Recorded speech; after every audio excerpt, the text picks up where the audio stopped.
Përshëndetje të nderuar shikues, në vazhdim do të jeni me emisionin 60 minuta. Të dielën bëhen 2 muaj prej kur është hapur seanca konstituive e Kuvendit të Kosovës dhe ende nuk është përmbyllur. Deputetët janë mbledhur 30 herë në seancë, por s'kan dhënë rezultate. 6 herë ka dështuar të zgjidhet kandidatja e LVV-s për kryeparlamentare, e 22 herë ka dështuar të formohet komisioni për zgjedhjen e kryetarit të Kuvendit me votim të fshehtë. Nesër bëhet përpjekja e radhës.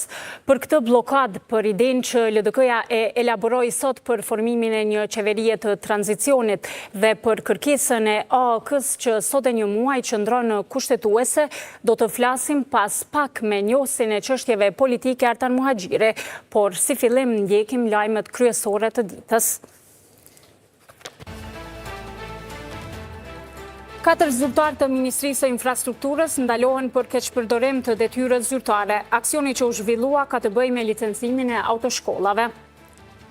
Mirëpritet nga administrata Trump vendimi i djeshëm i qeverisë për të pranuar kërkesën e SBA-s për emigrantët pa dokumentacion të rregulluar. Kryetari i LDK-s Lumir Abdigjiku prezanton agjendën e qeverisë së unitetit, thotë se nuk do të udhëhiqet nga liderët partijak. Ai insiston se Kosovës i duhet një qeveri tranzitore. Në gjykimin në rastin Banjska, një zyrtar policor rrëfeu se si e larguan trupin e Afrim Bunjakut nga vendngjarja, e një tjetër tha se dëgjoi të shara në gjuhën serbe pasi përfundoi detonime. Shtetet e Bashkuara kanë mirëpritur bashkëpunimin me Kosovën për pranimin e shtetasve të vendeve të treta të dëbuar nga territori amerikan.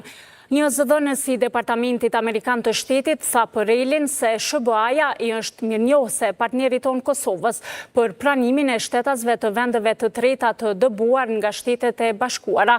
Zëdhënësi nuk pranoi të përgjigjej në pyetjet specifike se pse u zgjodh Kosova, cilat kritere po përdoren për përzgjedhjen e emigrantëve, apo nëse Kosova do të marrë mbështetje ose stimuj në këmbim të pjesëmarrjes në këtë marrëveshje. Departamenti i Shtetit i referoi pyetjet e mëtejshme qeverisë së Kosovës.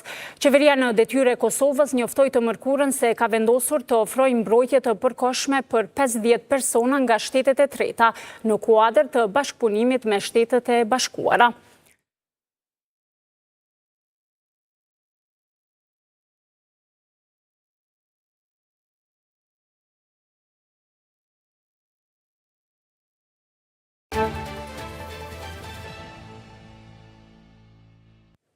Bashkimi Evropian ka konfirmuar se deri më tani nuk ka pranuar asnjë përgjigje nga autoritetet serbe lidhur me kërkesën e Kosovës për bashkëpunim në hetimin e sulmit terrorist të ndodhur më 29 nëntor 2024 në kanalin e ujit në Iber Lepens. BE-ja ka thënë se u ka transmetuar autoriteteve të Serbisë kërkesën e Prokurorisë Speciale të Kosovës për të bashkëpunuar për hetimin e këtij sulmi, por deri tash s'kan marrë përgjigje.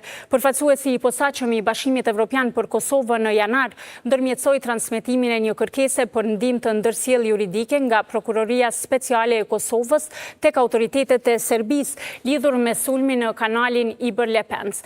Deri më tani nuk është marrë asnjë përgjigje për këtë çështje, thuhet në përgjigjen e zëdhënësit të BE-s. Për këtë sulm në hetime është përfshirë edhe Byroja Kombëtare Amerikane e Hetimeve, FBI.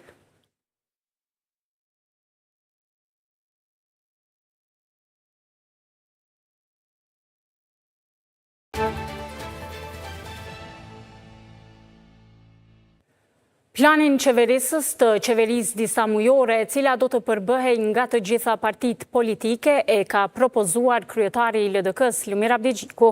Ndonë se deri më tani nuk ka marrë dritën e gjelbër nga 2 partitë më të mëdha parlamentare për formimin e qeverisë së unitetit, Abdigjiku ka thënë se ajo është zgjidhja për ngërçin politik.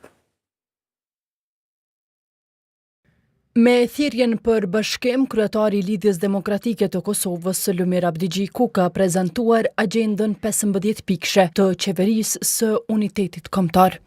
Abdigjiku ka thënë se formimi i kësaj qeverie, që do të ishte në funksion deri në pranverën e vitit të ardhshëm, është mundësia për kapërcimin e krizës aktuale politike që s'po gjen zgjidhje.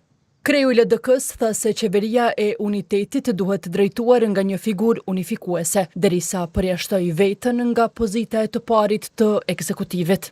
Na duhet një udhëheqës si një qeveri të unitetit që përfason unitetin, që do të thotë kryetarët e partive politike duhet për një herë të përjashtojnë veten nga një proces i tillë, sepse atë po flasim për një qeveri praktikisht jo të unitetit, po partijake, derisa pjesëmarrësit në digasteret përkatëse, që mirën ekskluzivisht në pikat e kësaj agjende, duhet të jenë profesionistë dhe partijake dhe të jashtëm. Agenda e LDK-s kryesohet nga synimi për funksionalizimin e institucioneve kushtetuese, depolitizimin e institucioneve të pavarura e riformatimin e bordeve të ndërmarrjeve publike. Ajo pasohet nga rritja e pagave e miratimi një pakoje emergjente për menaxhimin e krizës energjetike. Sipas LDK-s, qeveria e unitetit do ta miratonte planin për gazifikimin e Kosovës e do të niste procedurat për ndërtimin e centralit me gaz, me dakordimin që ai të realizohet pavarësisht kush vjen në pushtet pas zgjedhjeve të 2026-s. Në lidhje me politikën e jashtme, kryetari Abdi Gjiku tha se prioritet do të ishte rivendosja e marrëdhënieve strategjike me aleatët euroatlantik. Këtë drejtim, do të përgatitet një platformë unike e gjitha partive politike shtetërore për dialogun me Serbinë, e ndërtuar mbi dakordimin e brendshëm politik fillimisht dhe në koordinim me aleatët ndërkombëtar, duke dhënë fokus kushtetueshmërinë e Kosovës, integritetin territorial dhe sovranitetin e plotë të Republikës Kosovës. Në agjendën e qeverisë së propozuar nga LDK-ja, mes tjerash përfshihet edhe votimi i marrëveshjeve ndërkombëtare, nisja e vettingut në sistemin e drejtësisë e reforma kushtetuese që të mos përsëriten bllokadat institucionale. Në një qeveri të unitetit do të trajtonin dhe këtë praktikë të tanishme në për cilën po kalojmë. A do duhet kemi ndryshime kushtetuese që nesër, pas zgjedhjeve të tashme, mos vijmë në situata të tilla ku mblidhemi vazhdimisht pa ndonjë rezultat. Pra bëjmë një reset institucional kushtetues të Republikës Kosovës brenda një periudhe të shkurtë. Abdi Gjiku përmendi edhe fillimin e reformës në arsim, përgatitjet për lojrat mesdhetare 2030, rishikimin e sektorit të sigurisë të mbrojtjes, rishikimin e formulës për buxhetin e komunave, reformatimin e procesit zgjedhor e themelimin e një mekanizmi për zbatimin e agjendës së prezantuar për qeverinë tranzitore. Lidhja demokratike e Kosovës ka ecur para me prezantimin e kësaj agjende, ndonse formimi një qeverie të tillë është refuzuar nga lëvizja vetëvendosje e nga Partia Demokratike e Kosovës.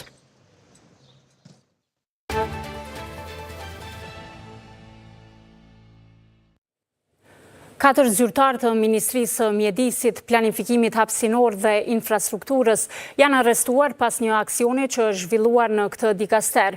Burimet të betimit për drejtësi bëjnë të ditur se të arrestuarit janë S.M, F.S, V.K dhe E.G. Ata po dyshohen për keqpërdorim të detyrës zyrtare. Mësohet se arrestimi i tyre ndërlidhet me çështjen e licencimit të autoshkollave. Një aksion i ngjashëm në këtë ministri ishte zhvilluar edhe në tetor të vitit të kaluar, ku ishte arrestuar ushtruesi i detyrës së sekretarit të përgjithshëm të Ministrisë së Mjedisit, Izedin Bytyqi, si dhe ushtruesi në detyrë i autoritetit të rajonit të Pellgjeve Lumore, Naser Hafizi. Ky i fundit në mars të këtij viti është liruar nga masa e paraburgimet.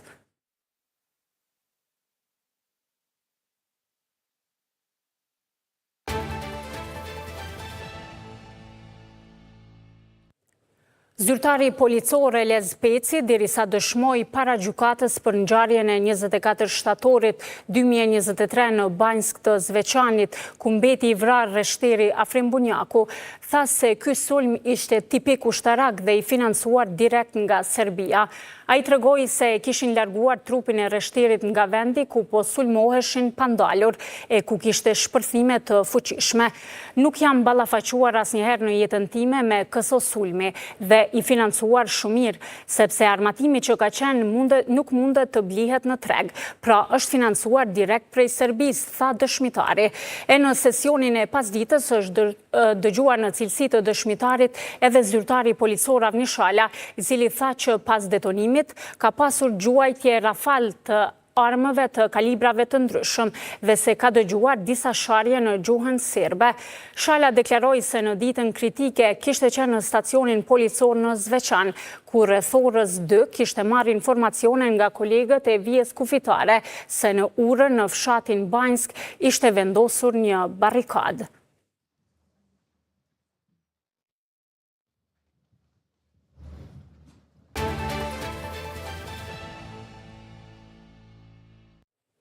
I është dhënë lamtëmira e fundit ish kryeministrit në Mërgem, Bujar Bukoshi, i cili vdiq të martë në moshën 78 vjeçare. Ai është varrosur në kompleksin e dëshmorëve në Velani. Me vlerësim të lartë për kontributin e dhënë në rrugën e Kosovës drejt lirisë dhe pavarësisë, është përkujtuar Bukoshi në komemoracionin që është mbajtur në nderim të figurës së tij. Por edhe shovenist. Me rastin e 12 qershorit, ditës së çlirimit të Kosovës, kryeministri në detyrë Albin Kurti nga prekazi përkujtoi sakrificën e familjes Jashari dhe të gjithë dëshmorëve të USHK-s, duke theksuar rëndësinë e këtij vendi si simbol të kryengritjes dhe lirisë. Kjo ditë u përkujtua me homazhe nga krerët institucional dhe liderët politik në nderim të atyre që kontribuan për lirinë e vendit. Kosova të enjtën e ka shënuar 26 vjetorin e çlirimit. Me 12 qershor 1999 forcat paçruajtëse të NATO-s hynë në Kosovë, duke i dhënë fund luftës që la pas më shumë se 13.500 të vrarë, shumica prej tyre shqiptar. Në këtë ditë të veçantë, kryeministri në detyrë Albin Kurti së bashku me zëvendës kryeministre Andonika Gërvalla dhe ministri në punëve të brendshme Xhelal Sfeshla bën homazhe në kompleksin memorial në Prekaz, e të varri i ish presidentit Ibrahim Rugova. Në këtë vend të familjes jashtëzakonshme Jashari, aq të jashtëzakonshme sa që të papërsëritshme dhe të kryekomandantit Adem Jashari, kryekomandantit të ushtrisë shërimtare të Kosovës, e cila ishte bartëse e procesit të lirisë që para 26 vjetëve u shoqërua edhe me ndërhyrjen e avionëve të NATO-s kundër Serbisë armike, agresore, pushtuese, okupatore dhe sidomos shoveniste antishqiptare. Kurti e nderoi edhe figurën e Adem Dëmaqit duke vlerësuar atë si simbol të qëndresës dhe përkushtimit për liri. Adem Dëmaqi kur pa dalur nga burgu, pa të thënë që dola nga një burg i vogël në burgun e madh, që quhet Kosovë, sepse ishim në okupimin e egër të Serbisë me një regjim shovenist antishqiptar që kishte instaluar apartheid kundër nesh. Prandaj edhe dita e çlirimit 12 qershori është edhe si një thyerje e një burgu të madh që quhej Kosovë, sepse u çlirua populli dhe po tërhiqeshin të gjitha forcat e armatosura policore e ushtarake të Serbisë. Presidentja e Kosovës Vjosa Osmani ka uruar ditën e çlirimit. Ajo ka kujtuar momentin kur 50.000 trupa të NATO zbarkuan në Kosovë, duke thënë se atë ditë në vendin tonë zbarkoi edhe shpresa. Në këtë ditë, 26 vjet më parë, mbi tokën e djegur të Kosovës zbarkoi shpresa. 50.000 ushtarë të NATO-s hynë në vendin tonë të stërvuajtur duke kontribuar në çlirimin e një populli që ishte shtypur me shekuj. E mbi 1 milion shqiptar u kthyen në shtëpitë e tyre. Luftëtarët e ushtrisë çlirimtare të Kosovës dhe ushtarët e NATO-s e kthyen tmerrin në guxim dhe dhimbje në shpresë. Në atë ditë historike, ata sollën dritë pas një errësire të gjatë dhe bën lirinë në realitet. Në Prekaz, homazhe kanë bërë edhe drejtuesit e Partisë Demokratike të Kosovës. Kryetari i saj Memil Krasniqi ka thënë se UÇK-ja më shumë se sa një ushtri ishte mëshirimi i aspiratës shekullore të popullit për liri e dinjitet. Ndërsa kryetari i LDK-s Lumir Abdegjiku e ka cilësuar këtë ditë si historike duke kujtuar sakrificën e brezave që luftuan për lirinë dhe pavarësinë e Kosovës. Fushata e bombardimeve të NATO-s që zgjati 78 ditë përfundoi me 10 qershor të vitit 1999, pas miratimit të rezolutës 1244 nga Këshilli i Sigurimit i OKB-s. Kjo shënoi kapitullimin e Serbisë dhe tërheqjen e forcave të saj nga Kosova.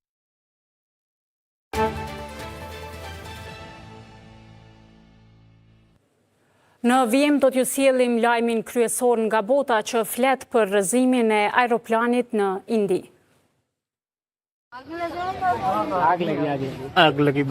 Një aeroplan udhëtarësh i kompanisë Air India që ishte nisur për në Londër me më shumë se 240 persona në bord, urrëzua të enjtë në qytetin veriperëndimor të Indisë, Ahmedabad, ka njoftuar autoritetet indiane. E BBC-ja ka njoftuar për vetëm një të mbijetuar, një britanik. Aeroplani ishte nisur drejt aeroportit Gatwick në Mbretërinë e Bashkuar dhe urrëzua në një zonë të banuar pranë aeroportit, një minutë pasi ishte ngritur nga pista. Në bord ishin 217 udhëtar të rritur, 11 fëmijë dhe të tjerët pjesëtar të stafit. Nga udhëtarët 169 ishin shtetas indian, 43 britanik, 7 portugez dhe 1 kanadez. Randir Jaisvalsdhëns i Ministrisë së Punëve të Jashtme të Indisë tha se operacioni në vendin e aksidentit tragjik po vazhdon dhe se duhet të kihet durim për më shumë detaje. What has happened in Ahmedabad is a very tragic. Ajo që ka ndodhur në Ahmedabad është një aksident shumë tragjik. Kemi humbur shumë jetë njerëzish. I shprehim ngushëllimet tona më të thella të gjithë atyre që kanë humbur të dashurit e tyre. Ka edhe disa të huaj në mesin e viktimave. Është ende një situatë në zhvillim me sipër. Operacionet e shpëtimit janë duke vazhduar, kështu që do të duhet të prisni pak më shumë kohë që të publikohen detajet e sakta. Those updates you will receive. Duke ju drejtuar ligjvënësve në dhomën e ulët të parlamentit, sekretari i jashtëm britanik David Lammy u shpreh se ekipet britanike po punojnë në mbështetje të familjeve të prekura. My thoughts, and I'm sure those of the entire House. Mendimet e mia dhe jam i sigurt që edhe të gjithë anëtarët e dhomës së ulët janë me ata që janë prekur nga aksidenti tragjik ajror në Indi këtë mëngjes. E dim që në bord ishin edhe shtetas britanik dhe mund të konfirmoj se Ministria për Çështjet e Jashtme dhe Bashkëpunimit Ndërkombëtar po punon me urgjencë me autoritetet lokale për të mbështetur shtetasit britanik dhe familjet e tyre. Sipas faqes për gjurmimin e fluturimeve, Flight Radar 24, aeroplani ishte Boeing 787 Dreamliner, një nga më modernët në përdorim. Aeroplani ka dalë në treg në vitin 2013 dhe i është dorëzuar kompanisë Air India në janar të 2014-s.